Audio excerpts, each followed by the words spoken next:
All right, so what I wanted to do today is to talk a little bit more about ordered logic and applications of it or uses of it, and then move on to talking about backward chaining. So we'll see how that comes about. So I guess this is a Turing year. It's his 100th anniversary, right? 100th birthday, yeah. So I think it's fitting that we have at least part of a lecture devoted to Turing. Okay. So what I want to do today is write down the Turing machine in ordered linear logic. Okay. All right. So Turing machines.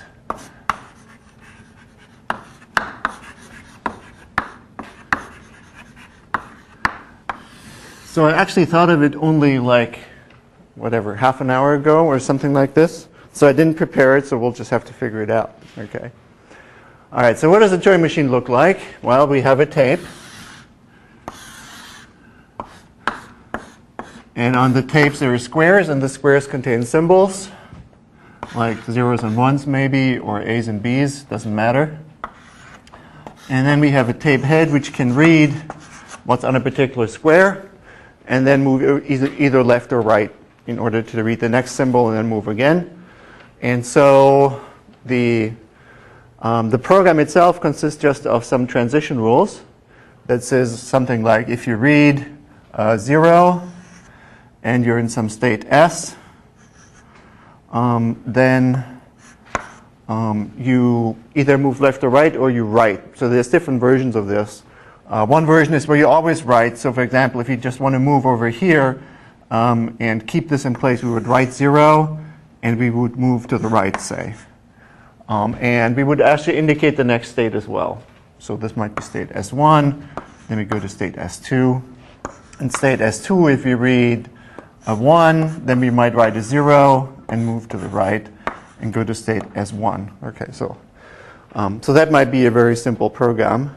I guess it would have the effect of keep writing zeros as it's moving over the tape. Right? Okay, so the question is, how do we represent that in ordered logic? Okay, so it's thinking of kind of operational semantics and writing this down as some kind of specifications. So any ideas on this? How do we get started?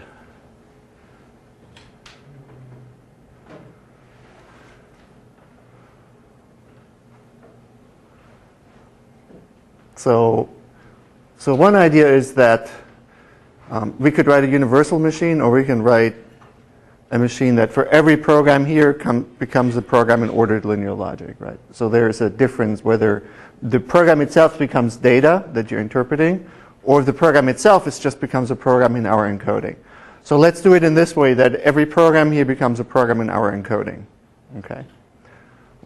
So that's kind of a different style of thing we had before. Before, we were interpreting the program, like how you evaluate some kind of lambda calculus expression, or how do you run a pi calculus program. And here we compile the program, so to speak, directly to a linear logic expression, or ordered logic expression. Okay, the second thing is how do we represent our data structure? Okay, so how do we do that?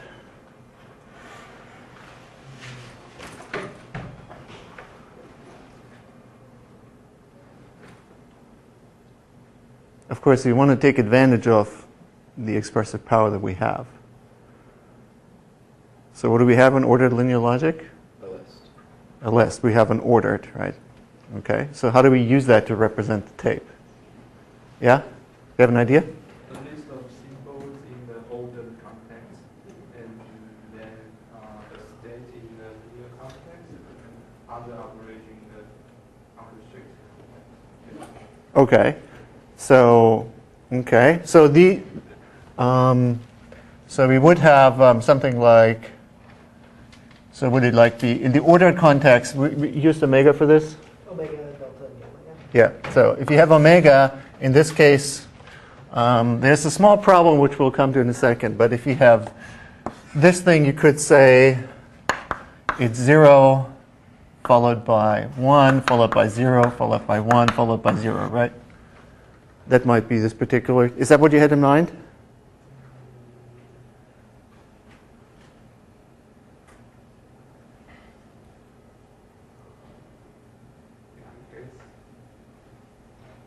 Okay. I'm thinking of, because usually the Turing machine has an end in one side. So Okay. I'm not sure if that will be something. Okay. So we'll have to think about that. The other thing is the Turing machine is usually tape is infinite, right? It would be hard to write an infinite context omega in there. So we need to deal with that. So how do we, yeah? You have some special symbol and a function, like a persistent function that converts that symbol into extra symbols. Okay. So let's put some special symbol like R here for right end and maybe L for left end here, something like this? Okay. And then you'd have a rule that says, okay, R, okay, goes to what? 0. Like this?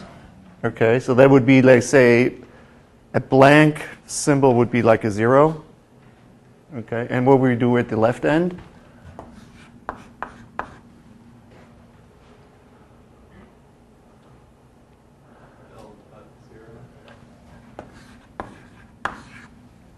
Okay. The thing I'm worried about is how we're representing the actual noise. Yeah, so I mean, one thing is that if this is actually transition, your machine might never actually do anything except expand its tape. So as a program, it might be questionable. Yeah, As a specific, I guess what you really want is you want if we don't have a representation of the head right now. yeah, So we're going to need to add that in, and then if the head is next to the left symbol, then you can add Okay. the symbol. so let's do that. So how do we represent the head? Very distinguished proposition. Okay, so a new proposition. So H is the head. So this representation here, so now the problem is where do we put that in our context?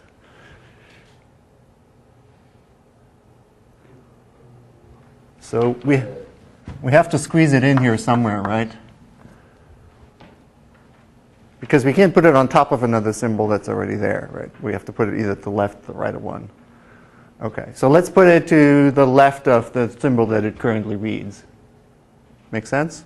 Just try that. Okay, so then instead of using this rule, we would say if we have a head and it's at the right end, okay, it stays there and now we have a 0. And we have a head and at the left end, okay.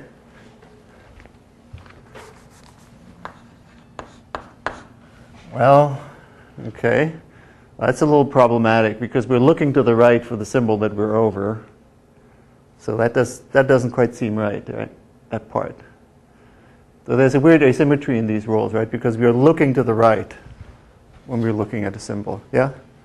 Head dot left goes to left dot head dot 0. Head dot left goes to Left dot head dot 0. okay. So somehow we have to get to the left of an L for this rule to kick in, right?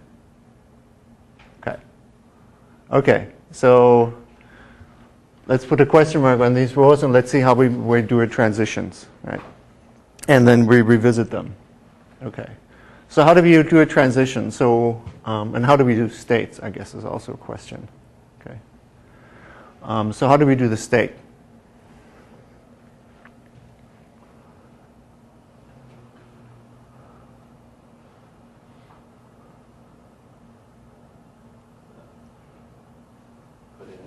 Why don't we just carry, like, instead of a head, have the state be the head?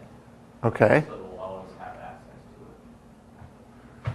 So when we operate on the head. Okay, so we take H and we expand it to S1 to Sn, okay?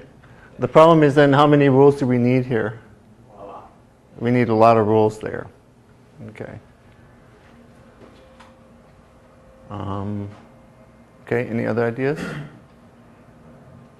things. I think I said it wrong. I mean, we can put the state in the linear context, and the movement will produce something mobile. Okay, so Mobile state and fixed all the image. okay, so delta it just consists of the state. It tracks which state we're in. Is that what you said?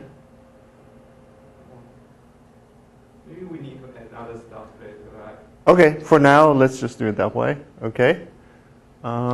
Okay, and the state doesn't change in these rules, right? So these rules would stay the same. Okay. So that's a little different solution from what you're proposing, but seems to be okay. So let's not do it this way. Let's keep track of the state in there. Okay. Okay, so now how do we do a transition? Okay, so for example, this first transition, if we're state S1, we read a 0, we write a 0, we move to the right, and we go to state S2. How would we represent this transition?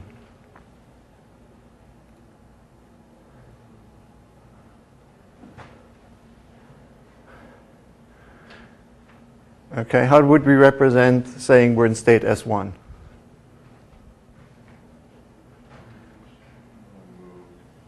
Hmm? S1 dot H dot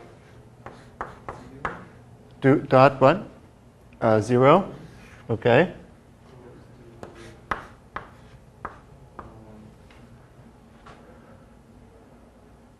mobile S2.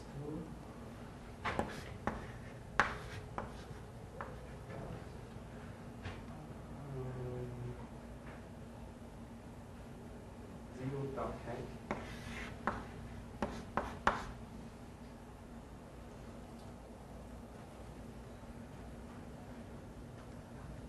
Make sense?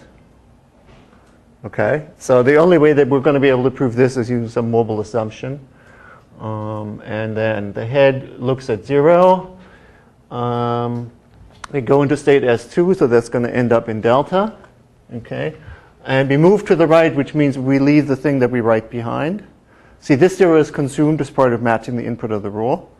We write the 0, and then we move to the right, put the H here. Okay, all right. So what if we have a rule, if we're in state S2 and we see a 1, we write a 0, and let's just move to the left and go back to state S1.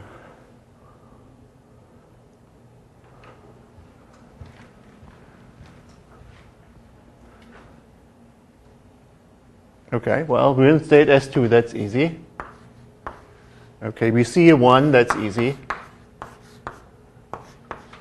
Okay. Now we want to write a 0, and we want to move to state S1, we want to move left. How do we do that? We need something extra there.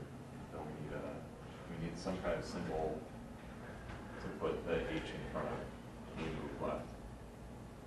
Okay, put something. Or we need some, yeah, either you need to prefix the S with something else, with a dot, arbitrary symbol, or we need some other kind of rule that, some other kind of symbol that represents the head that needs to move to the left. Yeah, putting an arbitrary proposition here is weird, right? Because we don't quantify our propositions, yeah? What if, I mean, I might backtrack a little bit. Yeah. Idea I had previously. What if instead of having the head as the state, with the state with the head, use a variable to represent it? So those expansion rules kind of just like HXR goes to HXO0R, and kind of like there's a. Okay. Are we allowed to do that? We could do that. So then what we would do is we would have a predicate head, and then we'd take a symbol as an argument. And the cells would be like the same way, right? So this says the head is on the symbol X, and the cell contains X. Yeah. We could do that. But I was thinking more like the head is still a symbol. I'm saying in the rules we write X as a. Okay, so that's questionable because then you're quantifying over propositions. I think if you want to use your idea, that's the way we would have to do it. Now, this would say that the head, reads an X and the cell contains an X. which makes sense, I think. We could do it that way. Now, we could still perhaps rescue this, though, a little bit by doing something else, yeah? Yeah, actually I suggest rewriting all the stuff, but if we try to strip out this approach, is I think still doable by having another arrow inside of the right hand side. By using the left arrow, Yeah. and which consume 0 and to move left over to consume 1 and move left. I mean, we have to enumerate all the cases in the left hand side. Oh, okay, right. Yeah, that would be very similar to enumerating all possibilities here, but yeah, okay. Okay, that would be one way to do it. I thought of another way to do it, which would be to have a head that's looking left and a head that's looking right. Two different heads. Okay. So then you don't need to enumerate things. Okay. But you still need to change direction at one point or another. Okay. So let's see if we can do that.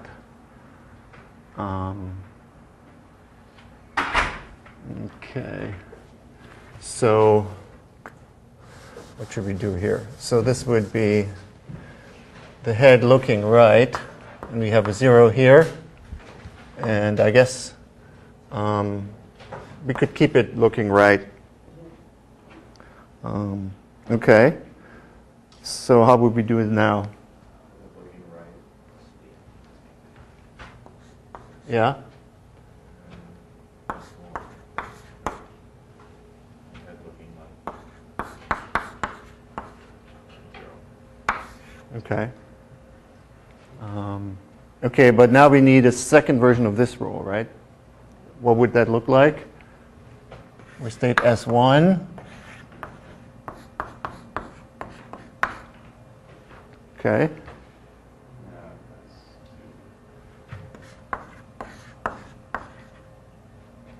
0. Right. Okay. And we need another version of this rule.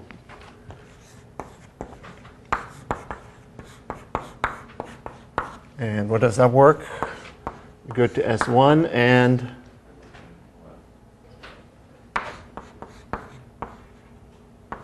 like this. Okay? So the right-hand sides are actually the same. It's just the left-hand side is you're looking to the right and the numbers to your right, or you're looking left and the numbers to your left. Okay. Somehow I have this feeling we should be able to do this with left and right implication, but I actually don't know if that can be done.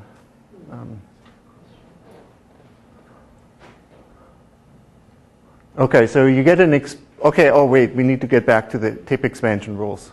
Okay, so how do we write the tape expansion rules now? You have head looking right, followed by a right that Followed by a right.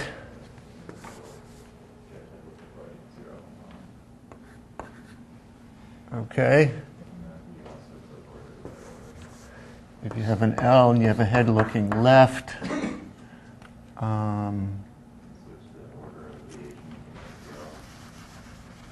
okay, so then we have L looking left and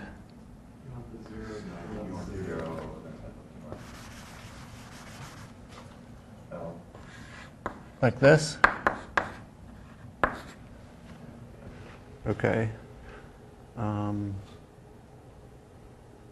Okay, so we still have this. Do we have the same problem that these things can fire infinitely? Or have you eliminated this now? You have to use one of the other rules in between firing them. Yeah, so it seems like you fire this rule and it can no longer fire here because you added a 0, so it doesn't expand it indefinitely. Okay.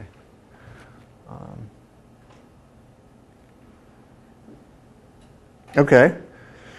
So I claim, with a little bit of fuzziness, that you can take any Turing machine program in this way and expand it. And this is for a Turing machine with a two-sided infinite tape, right? We don't have a left end. But I think you could encode that, right? So if you don't have a rule that expands it on the left, that would be a one-sided tape. Okay.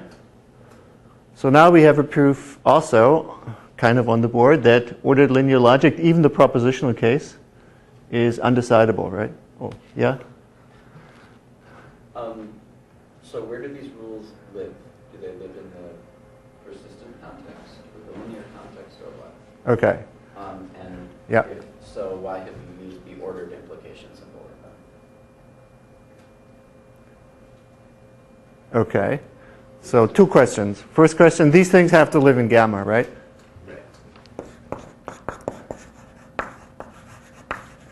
Okay, so what are the choices for the symbol there in the middle?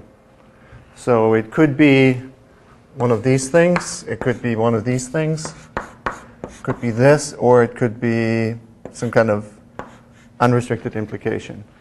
So which one are you proposing that we will replace this with? Unrestricted?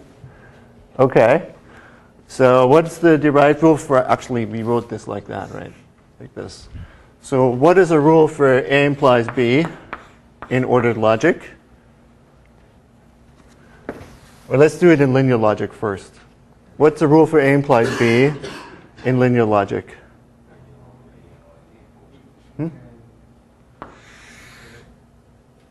So you're trying to prove C.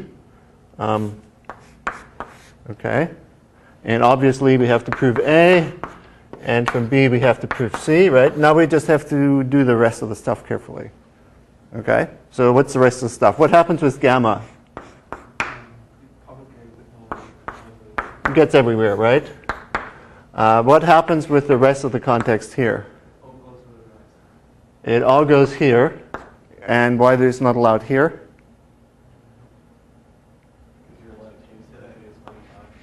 Yeah, because that corresponds to bang A, linear arrow B, right? So it has to not use any linear resources.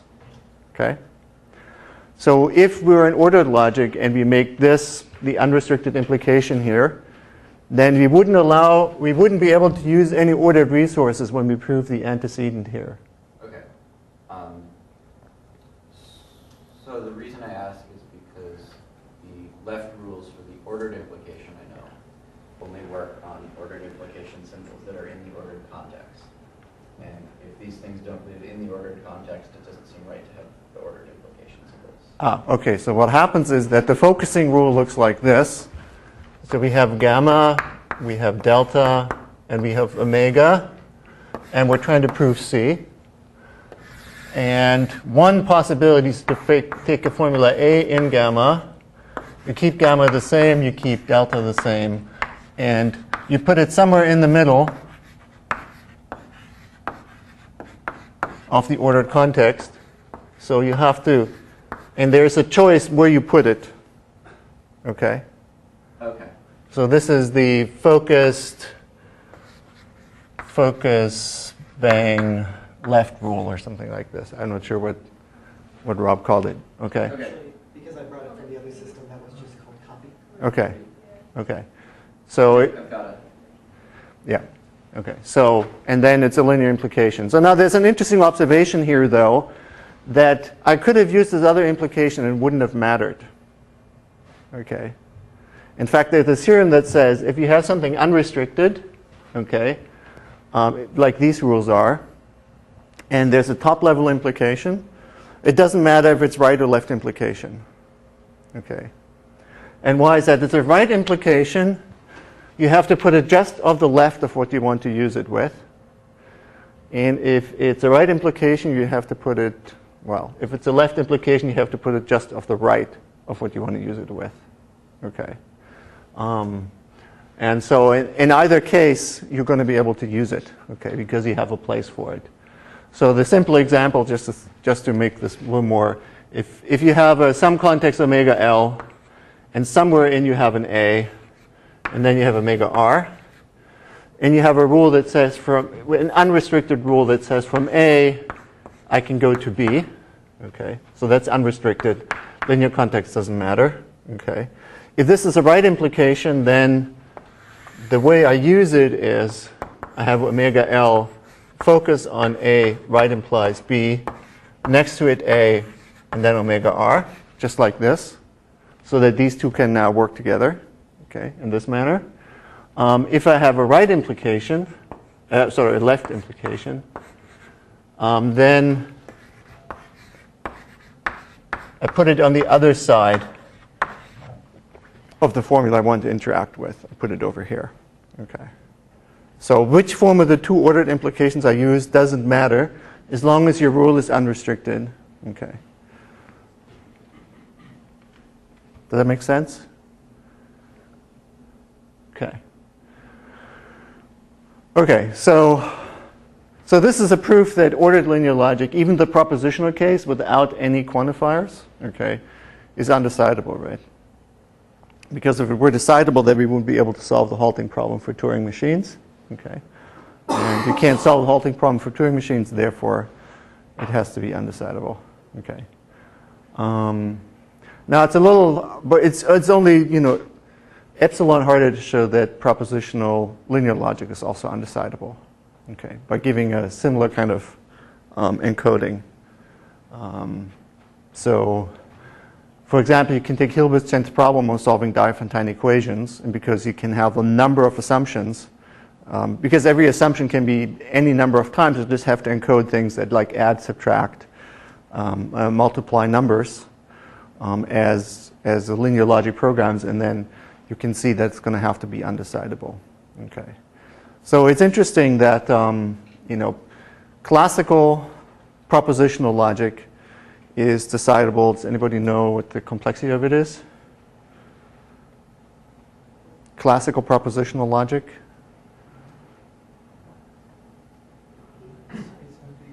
It's NP complete. Okay, intuitionistic logic. Okay, again, not the linear one. The ordinary intuitionistic logic is p-space. I think it's p-space complete, in fact. And the linear version of this is undecidable. And the ordered version, of course, contains all the linear ones, also undecidable. But this is an easy proof, essentially, that it's undecidable. Okay, so I think that if you want to do this in practice, probably using the cell notation is a little bit of a cleaner way to do it. But this also works, okay? Kind of a cool encoding. Okay, other questions on this? Yeah? Right. So, a quick proof that classical propositional logic is decidable is that there are a finite number of models and all models are finite. So that suggests that one of those is false in this case. Right. So I think first you have to define exactly what you mean by model. Issue. If you can't handle it in 10 seconds what a model from linear logic looks like, then you probably don't. Well, we'll see one later in the class, but I don't think I can hand wave it right now. Yeah. So essentially, well, what you're going to have to do is you're going to have to identify worlds. So you need some kind of what's called a Kripke model where you have different worlds and transition between worlds. Because you need to represent the different states of things which are true and false. So you can't assign a single model like you can for classical logic where every proposition is either true or false. You have, Someone to do modal logic. yeah. Yeah. In fact, well, the model that we will construct for linear logic is in fact a kind of a Kripke-like model. Okay, like in modal logic. Yeah. But it turns out that you don't have the finite model property, and therefore that doesn't entail decidability. And that's basically because an assumption, a fact being true twice or 3 times or 4 times or 5 times, these are all different in linear logic, right? Because you might have a state delta with 5 copies of P, which is different from a state delta with 4 copies of P, which is different from having a single copy of P.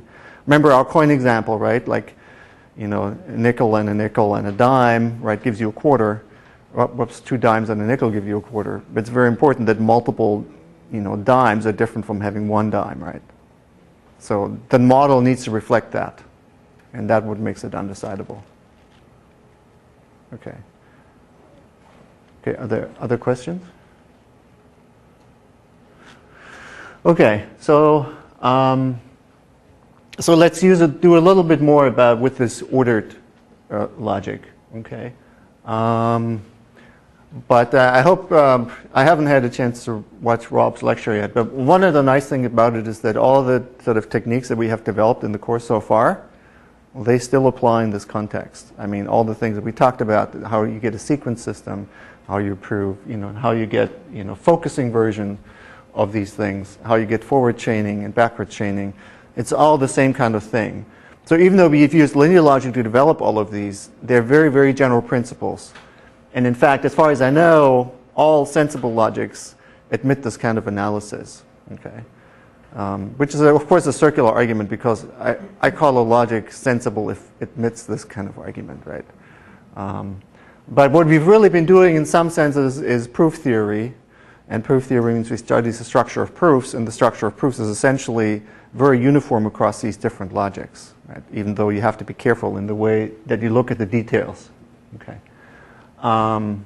Okay, so let's do some other operational semantics here.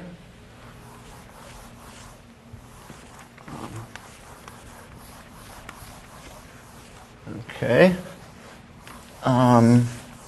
And I want to go back to our little functional language.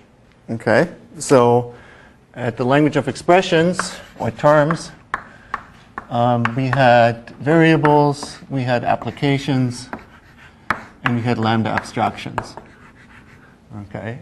And we wrote previously a specification of that in linear logic, which was motivated by the relation between natural deduction and sequence calculus and linear logic, and the pi calculus semantics for linear logic. Okay, so remember what we had is like we had a predicate evaluate m with some destination x, and we had return m to x, and we had a continuation that was waiting on some x, doing something, and then passing the result to w. Right? And that's the way we specified in operational semantics. Okay. So now we're going to try to do the same thing, but be more parsimonious. Okay. And use the fact that we have actually order available as another dimension in which you want to look in. Okay. And so I claim that we actually no longer need the destinations when we evaluate something. Okay. So we don't actually have an explicit destination because we can use order in order to represent an evaluation stack. That's the idea. Okay. So we'll see what else we need, but let's try that. So let's start with easy case. Evaluate lambda x dot m applied to x. Okay. What does that become?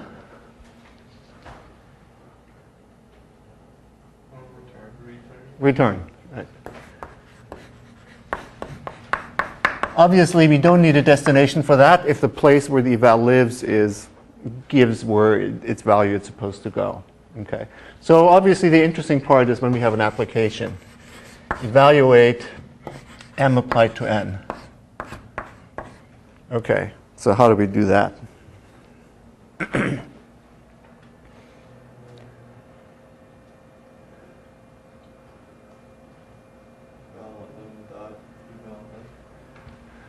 Okay. Let's try that. Okay, so we evaluate the function and its argument in parallel, and we evaluate them next to each other. Okay. So what does the ordered context omega look like? So we need to draw a picture over here.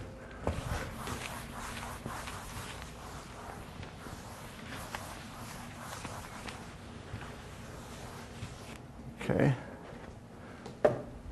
So we have an eval m, and we have an eval n in this case. We have other things, okay? Or we could have a return if we eventually get the value for this, right? And we could have other things that are still evaluating. Okay, so now How do we proceed from here?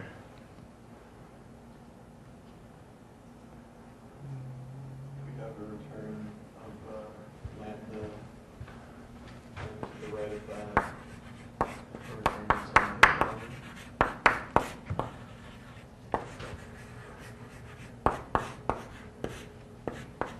Okay, if we do a call by value language, okay. we want to evaluate the body with the v substituted, correct?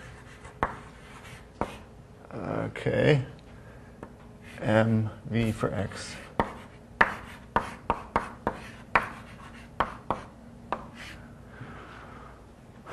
Okay.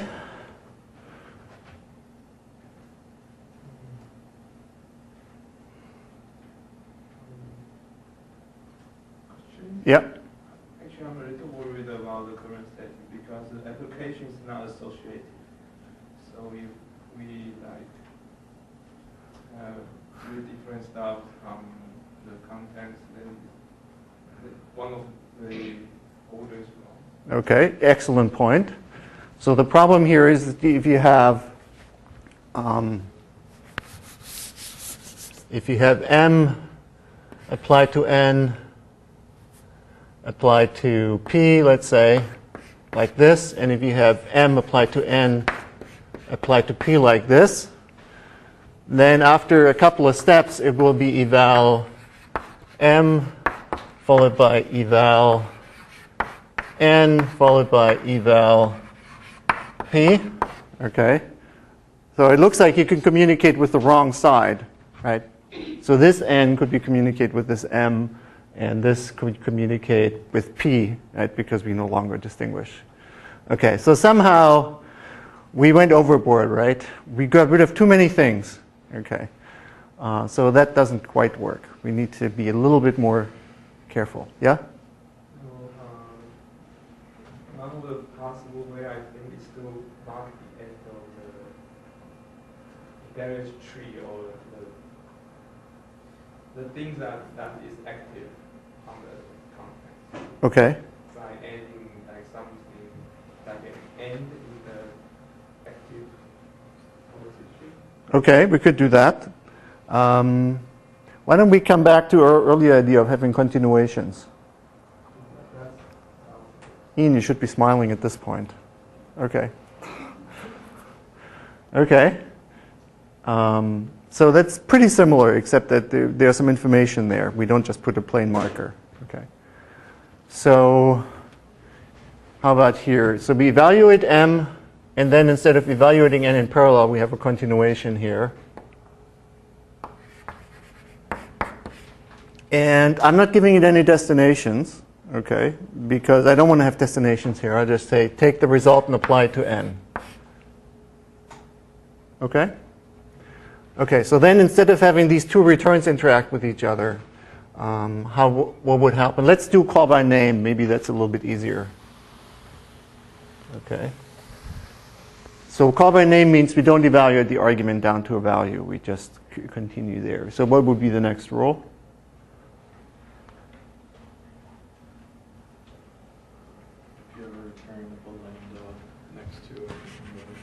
If you have a return of a lambda x mx next to a continuation applied to n, okay. You evaluate the body with correct. Okay. Okay, so now what does the state actually look like at any point in time when you're evaluating this? So first thing I claim is that, well, maybe I'll leave it open for discussion. What does the state look like when this machine is executing? Yeah? So we'll have something we're working on at the left So we have. stack, and then we'll have a trail of continuations to the right. So we have an eval of some m, and then we have some cont of some frame.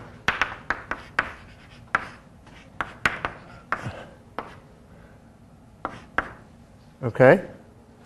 So let's, or we could have a return, right? And we might still have a stack of continuations, okay? And that's a stack in the sense that we should interact only with this frame and not have to interact with any of the other frames. So let's see if we can prove that this is the case. Let's say we have such a state. When we go from here to here, are we still in such a state? Yes, because we just go from this state of the first kind to the state of the second kind, right? Because we replace the eval by return. None of the other things can actually fire, right? Because they're just continuations. If you go from here to here, do we preserve this invariant? Right, because this eval, which is the thing here, the value of an application, moves one to the left and we put a new continuation here, adding to the continuations that we already have waiting there. And how about the last rule? We go from like something starting with a return to something starting with an eval. Yeah, so we have a continuation here. So we have this return interact with a continuation next to it. These are contracted and replaced by an eval, and the rest of the continuations here stay the way they are. So if we start in one of these states, okay, then these rules preserve the invariant that will always be in a state like this. Okay. In fact, what do we start with and what do we end with in this kind of semantics? Yeah? We start with an eval of the expression of the continuation. We should end up and empty. And we should end up with the return. Right. Okay. We will start with a single eval, no continuation yet. Okay. Then we do some computation. At the end, we would end up just with the return of that value. Okay. So the continuation stack will expand or contract. Okay. So these machines are well known. Okay. I forget actually what Bob's calls them in his. Anybody has taken Bob's class? No. Abstract machines for control. Okay. Okay. Sometimes they're called a stack machine. Okay. Because you have a stack. Okay, and you have you're either evaluating or returning either evaluating in a stack or returning something to a stack, and it really acts like a stack in the sense that you're only looking at the end of the stack and not in any of the rest. Okay, so these stack machines are extremely easy to write down in this kind of ordered framework. We could write them down before, but not quite as nicely because the stack actually had to expand it. Okay. So how is the stack being expanded when we use a linear framework? Yeah? Introducing a new destination. Right. So let's just think about what happens with the destinations. If you have like this first state here, if we're actually executing the corresponding linear machine specified in linear logic, what would the state look like? It wouldn't look quite like this. What does it look like?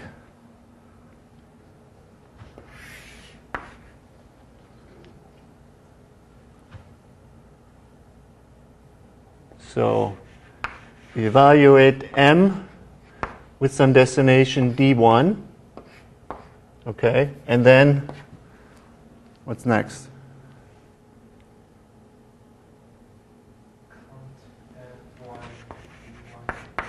A continuation that expects something on D1, does F1, and puts something out on destination D2, right? Okay. And next to that will be, actually not next to it, but in the linear context there will be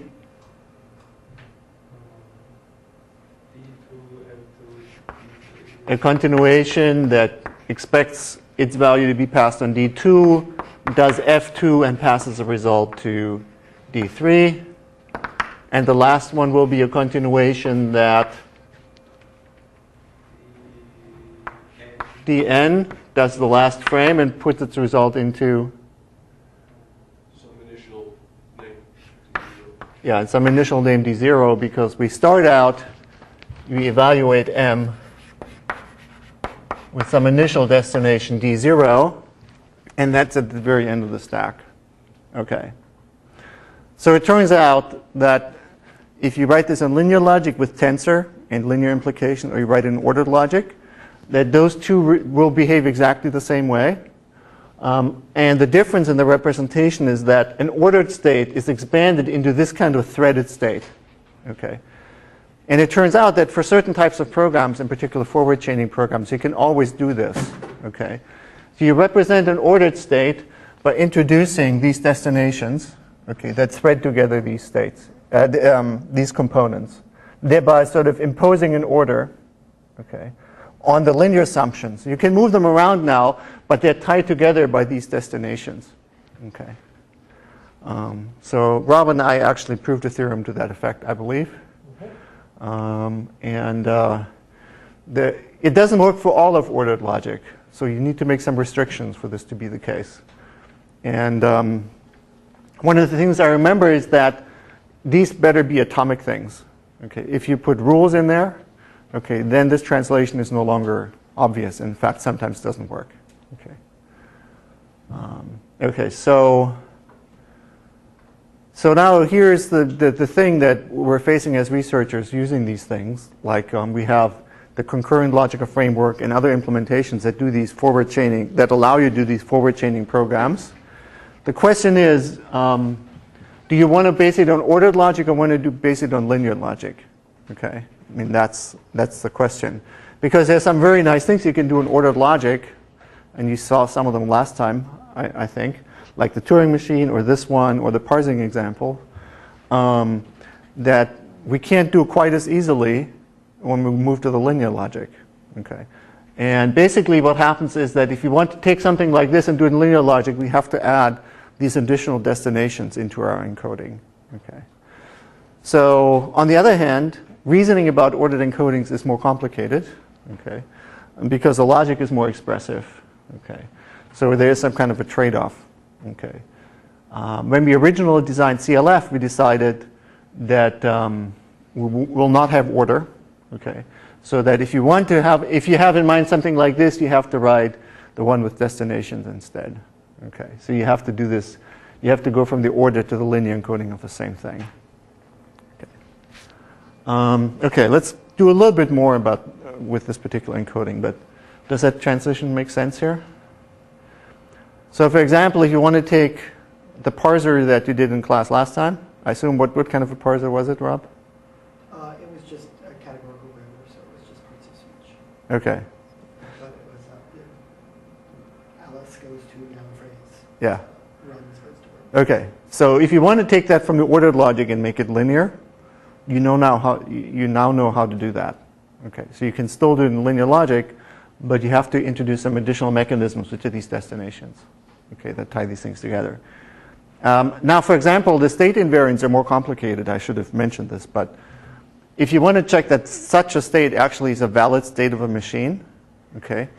So here you just need to know that the continuation fits together in this way. But here you actually need to know not only that D1 is followed by this D1, D2 comes with this D2, but you also need to know that all of these are distinct.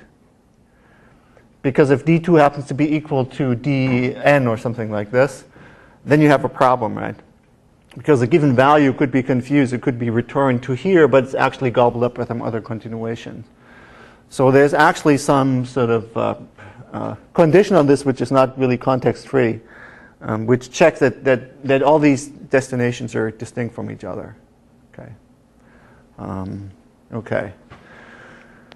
So when we did this previously, we didn't actually use substitution, but we actually bound, in some sense, a term to a variable. Okay. So the question is, how can we do that? So if we don't want to carry out the substitution, can we modify this specification?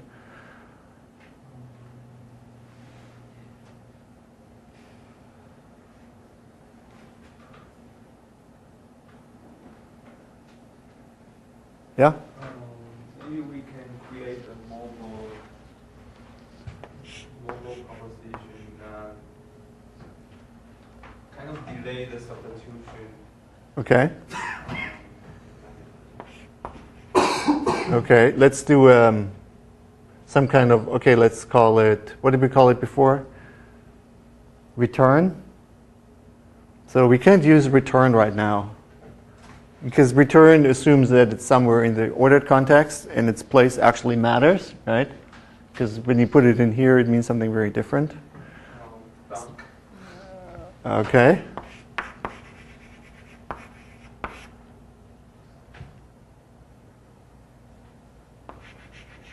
Oh, sorry, n x together with eval m of x. Okay. And what else do we need?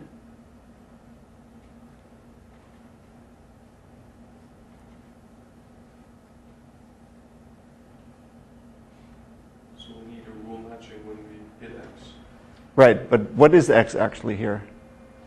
If this is, There's something we have to introduce. yeah. Okay. So we have to introduce a new name which stands for this bound variable here, in some sense. Opening that up, binding it to n, okay, and evaluate in the body of the expression. Okay. Okay. Now we need a rule for, what did you just say? For when we hit an x. Yeah, so when you hit an x,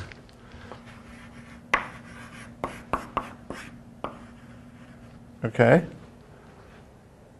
and And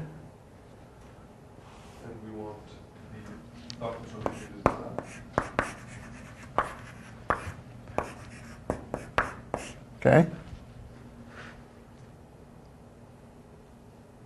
And then we continue with the evaluation.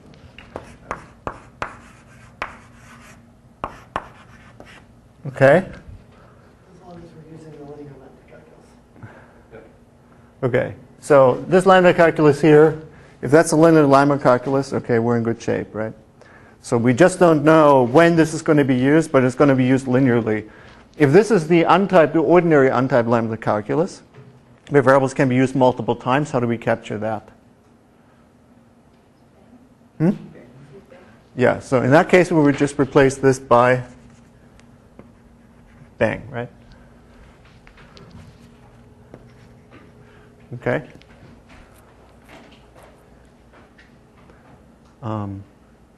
Yeah? We really need to add them in the bottom rule because we can, I think we can have copy. No, we don't. Okay. So then we only need to change one place. Okay. So this is the unrestricted, this is the linear lambda calculus. Okay. Okay. So when we need to check that our state invariance, everything still holds, right? So we need to always be careful when you write these specifications to actually remind yourself what kind of state invariant you expect to hold. So what does our state actually looks like? Since we're still in the ordered case, so it won't be the thing at the bottom. We got rid of that. Okay. So let's do the linear lambda calculus. What does our state look like?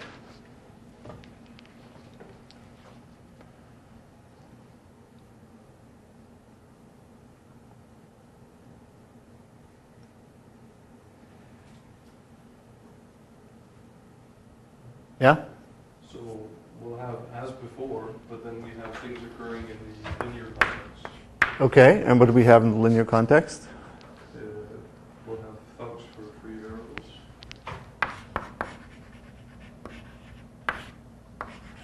Ni, xi. Okay. Where the xi's are free in whatever you have under evaluate. No, that would. Yes. Yes. So the x sub I have to be free. So they could be free in here. Is it possible that x sub I is free in some other n sub I?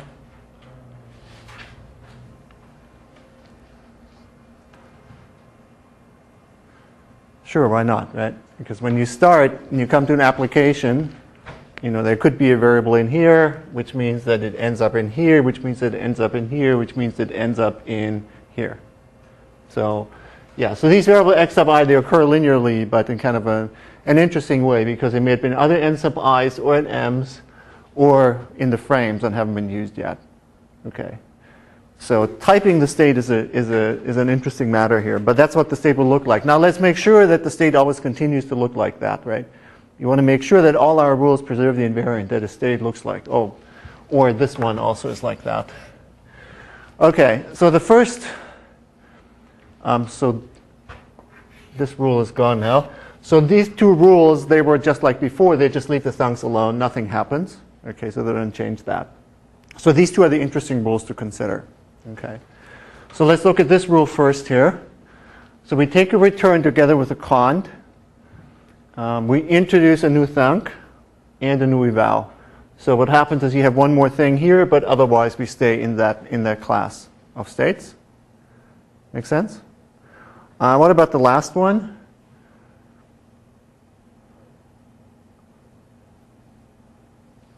Well, we have an eval of x, we have a thunk, we remove the thunk, and we add a new eval. Okay, so we stay in that class. Okay.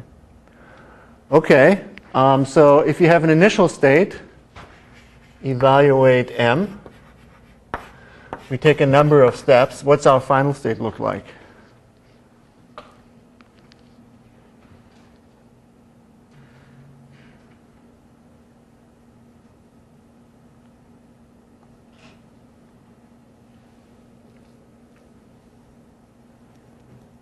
Well, it's going to be return, right?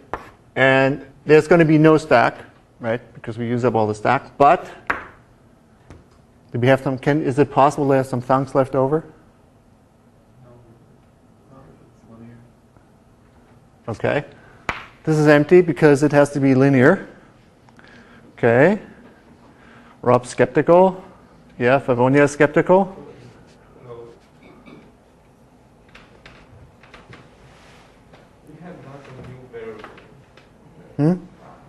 Okay, so let's try to see something like this. If we have lambda x, lambda y, x applied to y, applied to lambda z, z. Is that linear?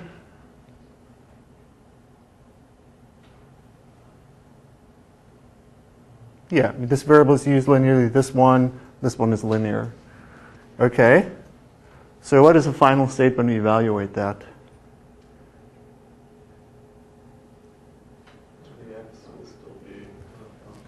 We have a thunk of some new x. We might as well call it x, right? And the thunk is lambda zz, right? And then we return the value lambda y x applied to y, right? I think this is the final state. Okay, so there can be thunks left over. Okay. Okay, so we could actually have not just something empty here, but we still have to consider the fact that there are thunk ni, xi. Even when it's linear, we still have that. We still have to worry about that. Okay. Okay, so that creates an issue here, which is that if we're trying to observe the final value that's being returned to us, okay, that final value may actually contain variables which are in this context, which are being created during the run of the program. So in some sense, this value isn't really observable because it has all these thunks in it. Okay. So when we actually program something like this in CLF, we'll have to take special care to deal with this particular case. It's also somewhat questionable whether the thunks should really be called linear in some sense. Okay. Because linear intuitively means that you have to use it exactly once. Okay. Now these things you haven't really used yet. They're still hanging around. Okay, so there is a small problem here in the way that we think about what does it mean for something to be linear. Okay, so when we come back to CLF, it will actually occupy us a little bit more. Okay, so if you don't want to think of these being linear because they're not actually being consumed, what could we call them? Affine, right? So if you remember from the midterm exam, an affine assumption was one that, yeah, you can use at most once, but you don't have to use. Right? So there's some question whether these really should be linear or if we want to consider them affine because we don't actually use them here. Okay. On the other hand, something like eval or return, okay, will definitely be used at some point or other. Okay. And also these continuations will all be used. They're really linear. There will be none left over at the end. Okay. Because it just goes to return, right? If there's a continuation left, there's work that you have left to do, so it shouldn't be left at the end. It should be truly linear. But thunks maybe shouldn't be linear. Even if the language itself is linear, maybe not. Because you don't actually work underneath a lambda abstraction. You just return that, okay, with some work undone. Okay. All right, so let's do a little bit more work here in the ordered fragment. And what I want to do next is extend this language and have arithmetic expressions in them. Okay. So I want to evaluate m plus n. Okay, how do we do that?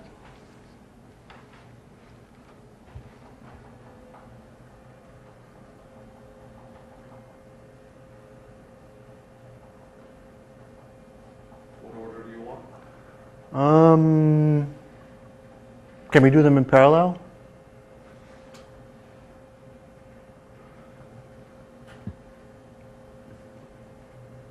So we could eval m, Okay.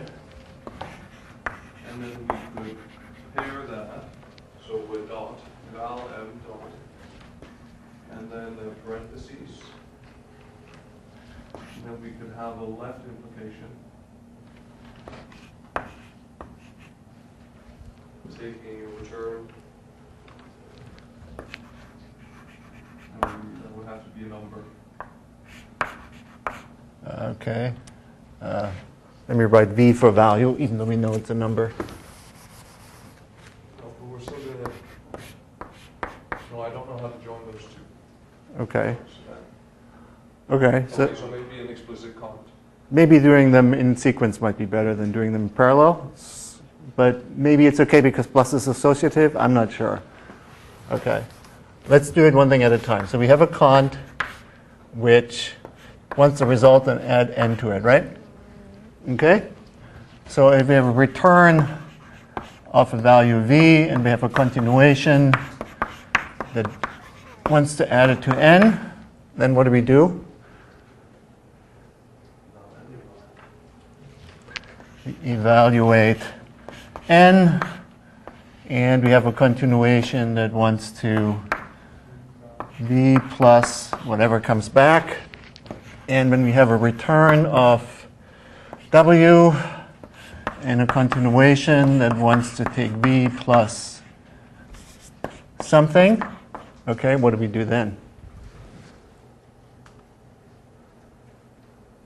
We have the return of w plus v.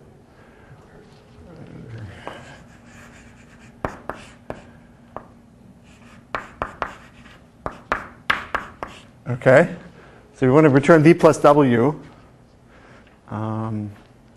Okay, the only problem is that we don't really have plus in our meta language, right? So really, we have to write a program to do the plus. I mean, that's what we're, I guess, here for, writing programs, right? You know, it would be convenient to say, oh, let's just assume we have numbers in the meta language, and then you don't have to worry about it. But in some sense, it's our obligation to show that we can encode these kind of things, right? So let's do that. And I'm going to use a binary representation, not a unary representation. And the reason is that later on when we come to computational complexity and its relation to linear logic, it's very important that the numbers represent in binary form, because otherwise computational complexity considerations about operations on natural numbers will be completely meaningless if we have unary representation, right? So we want binary representation. Okay, so instead of returning v plus w, I'm going to try to call on some subroutine. And you'll see this is actually problematic, but okay, let's do that. So we say add v to w, okay? And I'm using a new name there because I want to think of it as some subroutine that can compute, okay, independently of eval. Okay, and the numbers I'm going to represent as follows. Numbers n, they're going to be either an empty bit string, that's epsilon, or there's an n followed by 0 or an n followed by 1. Okay. So this represents 2n, this represents 2n plus 1, and this represents 0. Okay? Does that make sense as a representation of binary numbers? It's just a bit string, and I'm being somewhat particular by looking at it from the right end. Okay? And that's because when you think about how do you add two numbers or multiply two numbers, you work from your right because you have to have the carry that goes forward and goes through the number. Okay. All right. Now let's see. How do we write add v and w?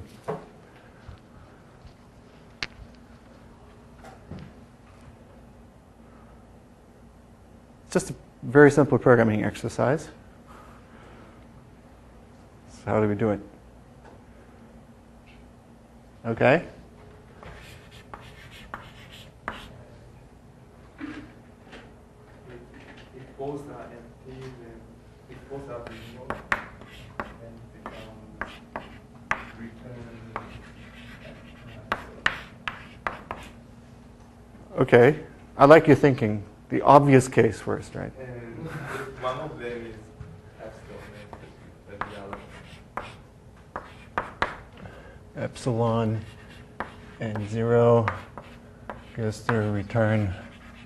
Actually, okay, if you don't care that there's more than one rule that applies, we could like this.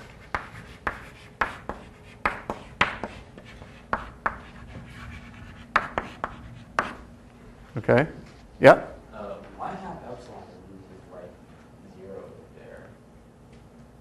Can't we make it would form somewhat like the same syntax if we just have 0 instead of epsilon? And we just write add 0, 0 equals return 0. Which would, I don't know. Okay. seem more natural. I don't know. Yeah, that's fine. It's the same thing. But we can make away with the top rule now. Okay. If we don't care that these things overlap, we don't need that rule, right? Now, under the operational semantics that we have, why is it okay to not care if rules overlap? Because forward chaining is committed choice, right? If a rule applies, you're fired, you don't look back. So if there's two different rules apply, and they give you the same answer, you don't care which of them fires, right? So if both of them apply, the answer is always epsilon, so it doesn't matter which rule actually fired, right? Okay. Okay, so now what other case do we have to consider? Well, a number of them. Give me one.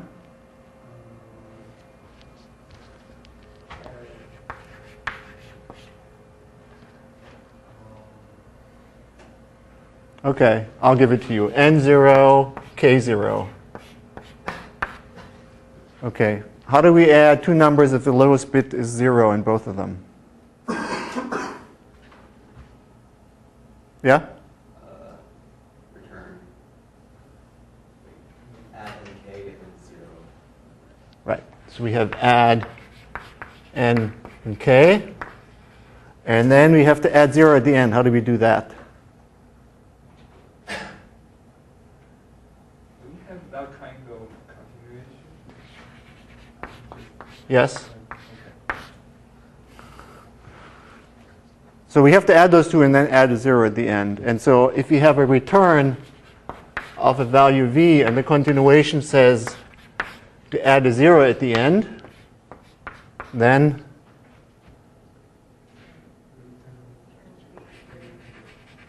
return v0. And if the continuation says to add a 1, return v1, right? Okay. So I'll give you another one. We have add n1 k0. What do we do in that case? Extend the final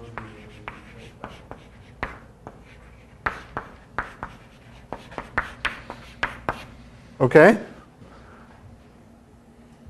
So what's the unfortunate case? Carry. Yeah, when you have a carry.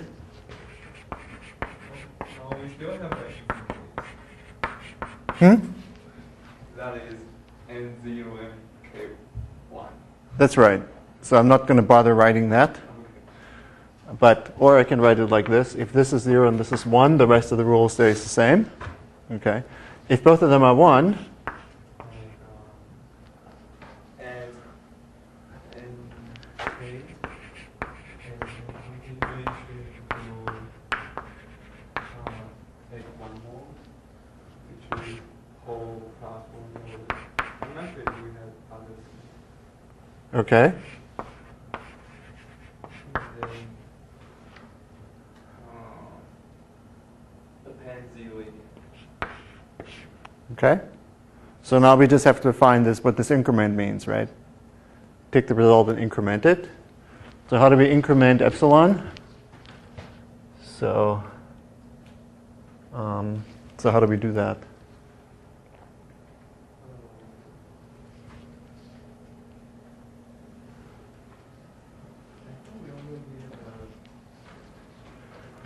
Yeah, If n can be a value, then right. so because if n is a term, The problem is that if you do it this way, then this thing is going to get into some kind of infinite loop potentially, right? So if we're saying if n equals 1, then first we're going to evaluate 1, and with some continuation, then we're going to get from here, when you're going to add again. And if add happens to give you another carry, I'm afraid that it might get to an infinite loop. Yeah, we won't be able to add 1 and 1. Okay, somebody claims you won't be able to add 1 and 1. Okay, so let's make another kind of continuation. Let's call it increment. Okay? Okay, so now we only have to implement increment, right? So how would that work? If you return epsilon and the continuation says to incremented, what do we do?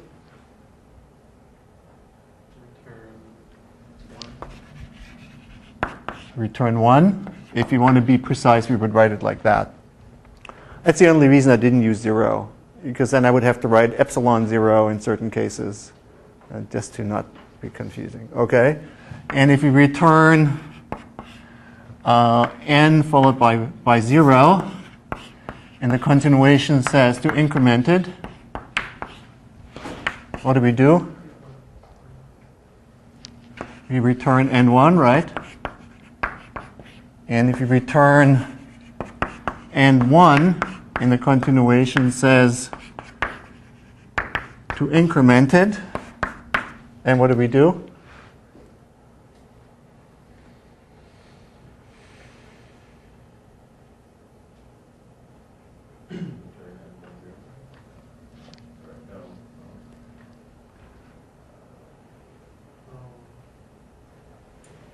to increment the higher part.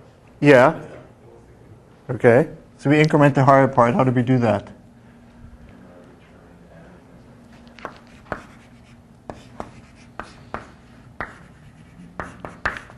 Incremented. Okay. And then?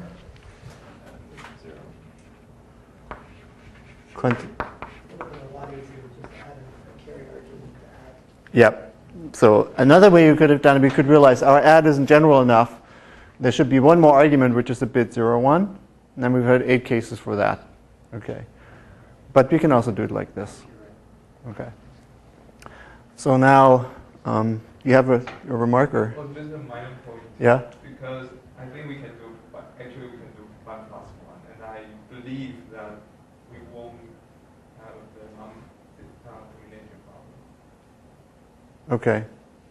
Yeah, but, okay, so one thing I want to point out here is that we would like to think of as addition as a subroutine, right? Like a function that we can call that gives us a result. But it's not the way it works, right? Because in forward chaining, you always have a soup of things.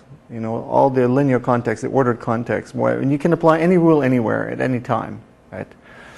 So unlike a functional programming language, there's not this idea that, or it's hard to work out what this idea actually means.